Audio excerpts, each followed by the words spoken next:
म 1 महिनाको कोर्स गर्न हार्वर्ड गएँ। अर्को वर्ष आफै एप्लाई गरेँ, फेरि स्कलरसिप पाएँ। म सिङ्गापुरमा अर्बन प्लानिङ पढ्न गएको 1 महिनाको, त्यहाँको नेसनल युनिभर्सिटीमा बसेर, किनभने मलाई अब 8-10 वर्षपछि उसलाई तयारी गर्नुपर्छ भन्ने लागेको। मैले कुनै अहङ्कार राखेर भनेको होइन, मैले जिम्मेवारी बोधका साथ मैले के भनेको हो भने अब एउटा प्रयास पनि के कुरामा गर्ने नै हो कि आफ्नो भएको लडाइँ लड्नुपर्छ भन्ने म ठान्छु।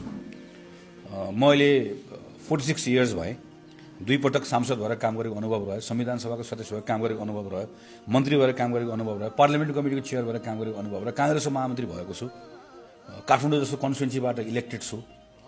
र यो सबै कुराले गर्दाखेरि चाहिँ म एउटा प्रतिनिधि हो, म जस्तो अरू साथीहरू पनि हुनुहुन्छ।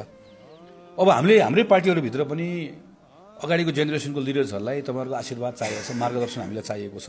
तर ड्राइभिङ सिटमा चाहिँ अब हामीहरू बस्छौँ, हामी ड्राइभ गर्न सक्छौँ, अगाडि बढाउन सक्छौँ। हामी पछाडिबाट कहीँ गल्ती कमजोरी भयो भने तपाईँहरू हुनुहुन्छ, तपाईँहरूले सिकाउनुहोस् हामीलाई। तर ड्राइभ गर्ने कुराको चाहिँ अब हामीले एटेम्प्ट गर्छौँ, हामीले यो ठाउँ छोड्नुहोस्, हामी बस्छौँ, हामी चलाउन सक्छौँ भन्ने बेला आयो भन्ने म ठान्दछु।